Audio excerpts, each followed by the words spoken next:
Okay, we'll start with this per tweet from Mike Coppinger via his sources. Eddie Hearn said today that contracts are being finalized for the Katie Taylor versus Amanda Serrano undisputed female lightweight title fight. ESPN is told the fight could land on April 30th and that all parties, including MSG, are committed to the main arena rather than the Hulu Theater. The main arena. That's quite a statement. They're not talking about the little room, they're talking about the big room at Madison Square Garden. Can we expect a capacity crowd to attend this fight? It's a very ambitious endeavor. Dake Jonovan tweets at least 2 other female fights are being sought for the show as well, ranging from unified title fights to undisputed. And when they say undisputed, I get the sense they're talking about the undisputed super middleweight title fight between Franchon Cruz and Aline Cedar-Ruz, both who have been out of action. Aline's been out for like 2 years. Franchon Cruz about 1 year, and the night of the fight, it will be a little bit more than that. The night of the fight, if the fight goes down in April, it could be Franchon Cruz versus Aline Cedar-Ruz they're talking about, but it could also be Chantel Cameron versus Kaylee Rice. That fight is a unification match as well. Well, not just a unification match. That's an undisputed title fight, just at 140 pounds. It's ambitious to say the least. And the centerpiece for all of this is the long-awaited, long-anticipated showdown between Katie Taylor and Amanda Serrano, a fight that we've spent no shortage of videos talking about the last couple of years. It might finally be here. We've talked about their quality of competition, their respective characteristics as fighters, what both women bring to the table. We've spent no shortage of time talking about these aspects of the fight. The one aspect of the fight that has my attention here and now is Jake Paul's role in all of this. Is Jake Paul is being attributed to this fight coming into fruition. I saw an article a few days ago talking about how Jake got Amanda to this point. Jake Paul, who has allowed Amanda Serrano to box on his undercards, provided her with career-high purses, career-high paydays. Jake is being attributed as the catalyst that brought this fight into fruition, and I'm not sure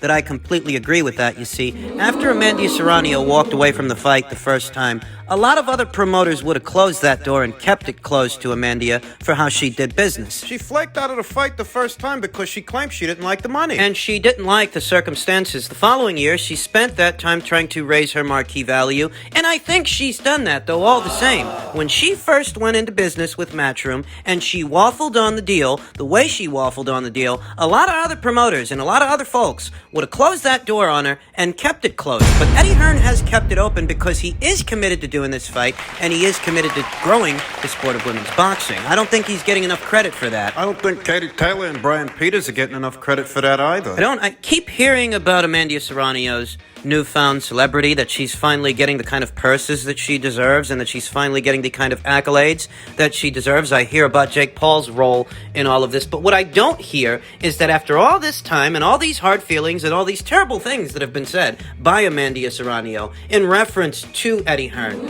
I don't hear people saying how surprised they are that he's still willing to do this fight. Because a little over a year ago, I thought this fight was dead in the water. I honestly believed that ship had sailed based on Amanda Serrano waffling on the initial deal, saying the kinds of things she said about Eddie Hearn. Wasn't sure that it would ever happen. She walked away from this fight in the thick of the pandemic back in 2020. I figured that fight's not going to happen in 2020, and it may not happen in 2021. That much I knew, that much was obvious to me, because Amanda's plan seemed to have been to raise her marquee value, having walked away from that fight, so that should she return to it, she can ask for more money. So I figured it's not going to go down in 2020, certainly not, and it's not going to go down in 2021. She succeeded in raising her marquee value, I think. Jake Paul might have paid Amanda Serrano more money than she was making before. He might have, though that doesn't necessarily equate to raising the fighter's marquee value, because raising the fighter's marquee value entails them being able to get those kinds of purses off their name and their name alone, whereas Amanda was getting what she was getting from having boxed on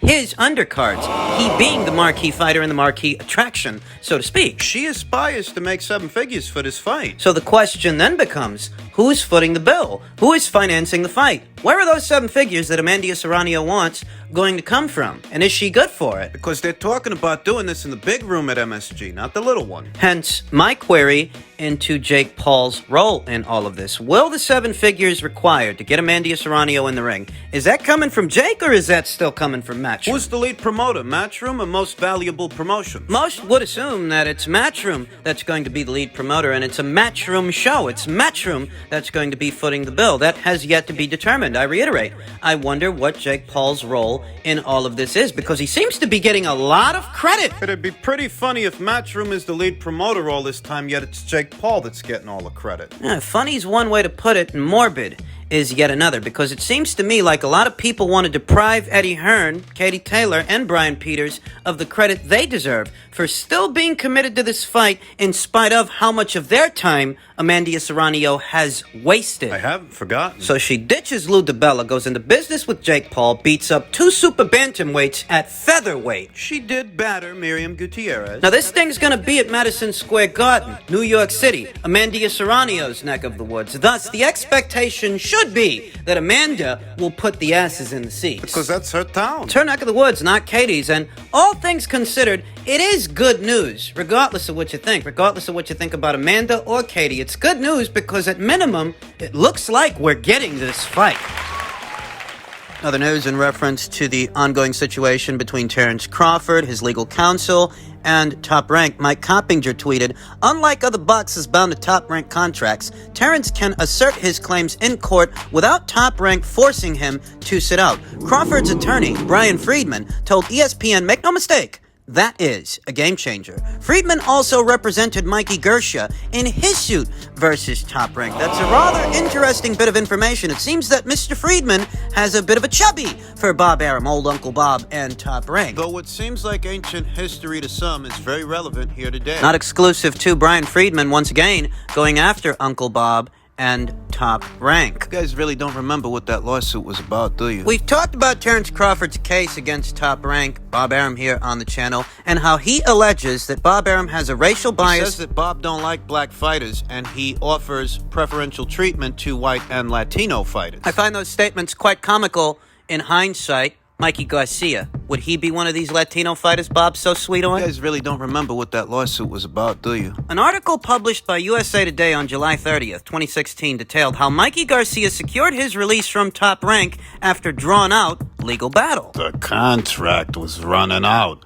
Our argument was that the contract was a good contract, but at best it would run out in August. Arum, a Harvard Law School graduate, told USA Today Sports, what was the point of running up legal fees if the contract had very little room to go?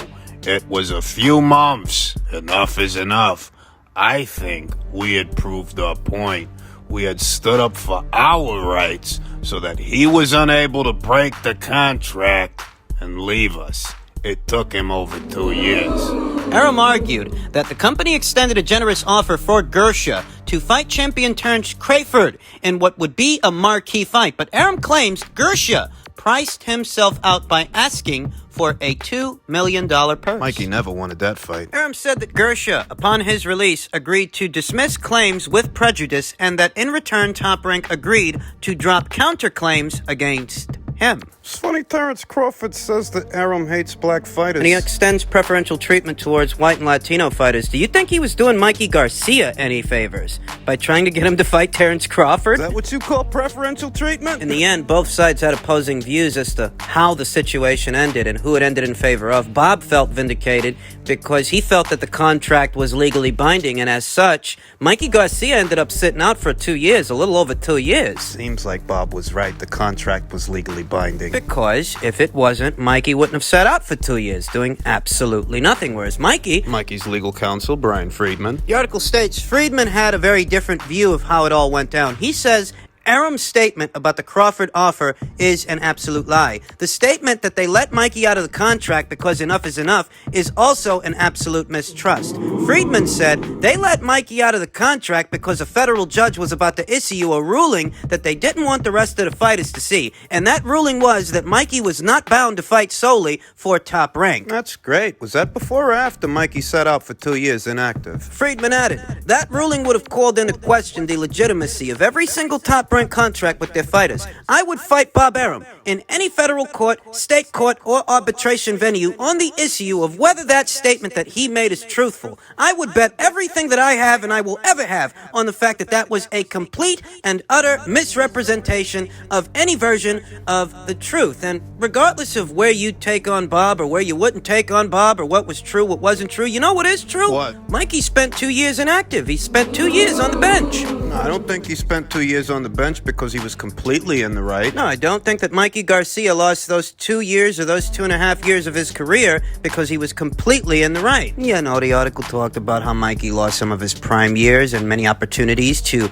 make a lot of money. I mean, you get the gist of it. If Mikey Garcia were completely right in his assertions and if his case... If it were an airtight case, he wouldn't have spent 2 years on the bench. Terrence Crawford's situation is a little different because this entire situation with Mikey and Top Rank took place during his tenure at Top Rank, whereas Terrence Crawford's situation is... This isn't during his tenure, it's at the end of his contract. His contract with them is up. That's more or less what Brian Freedman is referencing. That's more or less what he's talking about. The Top Rank can't bench Terrence Crawford the same way that Mikey Garcia was benched for something like 2 or 2.5 years. And that's all well and good, though I wouldn't overstate the role of that in this situation because the burden of proof is still on the accuser after all. Terrence Crawford has to substantiate that there was a breach of contract and that there was a racial bias against him that hindered Top Rank's ability to promote him as a fighter. On the premise that they're bigoted against fighters of a certain denomination. What you have to think about that is, Top Rank can turn around and file a defamation suit against Terrence Crawford for making these allegations and accusations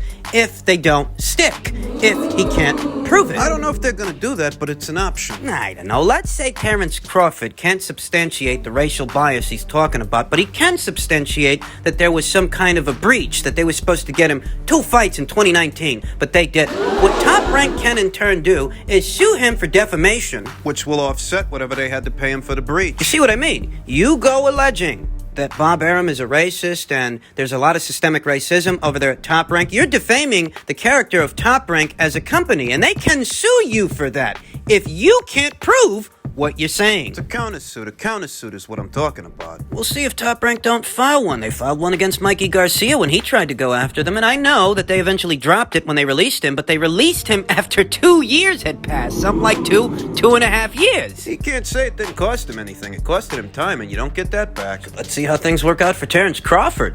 And finally, Mario Barrios on Keith Thurman. I'm picturing Keith Thurman being in there, hungry, strong, best shape of his life. I wonder if Mario Barrios actually believes this when he says this. 2 years inactive, coming right off a loss to Manny Pacquiao. Injury prone and inactive. Keith Thurman, best shape of his life? No, I don't think so. The article reads, I know, Keith is coming off, a good layoff, and he's coming with a point to prove, Barrios told the PBC podcast co-hosts Kenneth Buhari and Michael Rosenthal for its most recent episode. So I'm not looking, at Keith as if, it's an easy fight, or if he's been slacking or none of that, I'm picturing, Keith being in there hungry, strong, in the best shape of his life, so I'm expecting a great fight come February 5th. And it sounds a lot to me like Mario is struggling to get the words out because he doesn't actually believe what he's saying. How could anyone assume that Keith Thurman here today, the Keith Thurman that stands before us here in 2022. You think this guy's in the best shape of his life? I didn't think he was in the best shape of his life ahead of the Josecito Lopez fight, much less in the Pacquiao fight, much less after the Pacquiao fight. After he's sat out for over 2 years, coming off a loss, what was already an injury-prone fighter. No. This is intellectual dishonesty. If it's anything in truth, Mario Barrios is not to blame for the situation. Keith Thurman and his career... Mario's catching him at a very opportune time. But if it is an opportune time to face Keith Thurman for Mario Barrios, it's because Keith Thurman has allowed it to be. He's allowed this. He's allowed his career to be what it is. If some kind of injury or the pandemic kept you out of action in 2020, what the hell's your excuse for sitting out all of 2021? You could have had a tune-up fight then. This fight has an X factor, but it's for the wrong reasons. There is a slight air of spontaneity in association with this fight, but I reiterate, it's for the wrong reasons. Normally, ideally, you want a bit of X factor in a fight, let alone a pay-per-view, because you don't want the outcome to be a foregone conclusion. Most people aren't going to want to pay for that, but when they can't decide, when they don't know, based on both guys being so good at what they do, two quality operators. That's the kind of X factor you want, because that kind of X factor sells the fight. That air of intrigue, because both guys are on the up and up, both guys stand a legitimate chance of winning the fight. In this situation, if both guys stand a chance of winning the fight, it's not because both of them are on the up and up. Both Mario Barrios and Keith Thurman lost their last fights. Mario Barrios was knocked out at 140 pounds by Gervonta Davis, and Keith Thurman lost the decision after being dropped by Manny Pacquiao over 2 years ago. He also is coming off a loss, but he's also coming off of a long stint of inactivity. So no, both guys aren't on the up and up, and that's what creates the X factor. That ideally, Keith Thurman should be able to beat this guy because a lightweight that moved up to super lightweight beat this guy.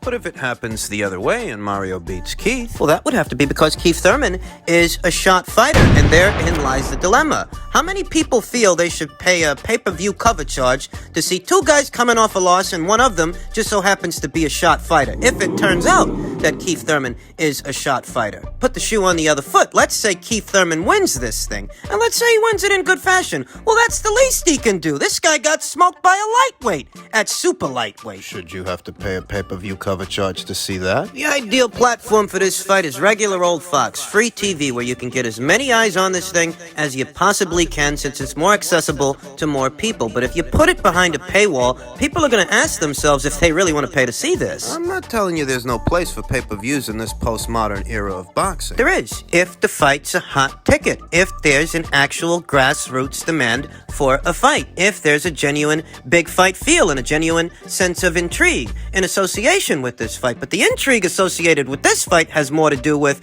whether or not Keith Thurman is shot. Is he shot? Is he just shot? Or is he shot to shit? How many people do you think want to pay per view to find out? How many? There's no quality control over there at the PBC. There is no statute of limitations for what ends up on pay-per-view. For Christ's sakes, the last one was Charles Martin versus Luis Ortiz. The bar is pretty low over there. So seriously, Keith being in the best shape of his life? I don't think so. I don't think anybody thinks that.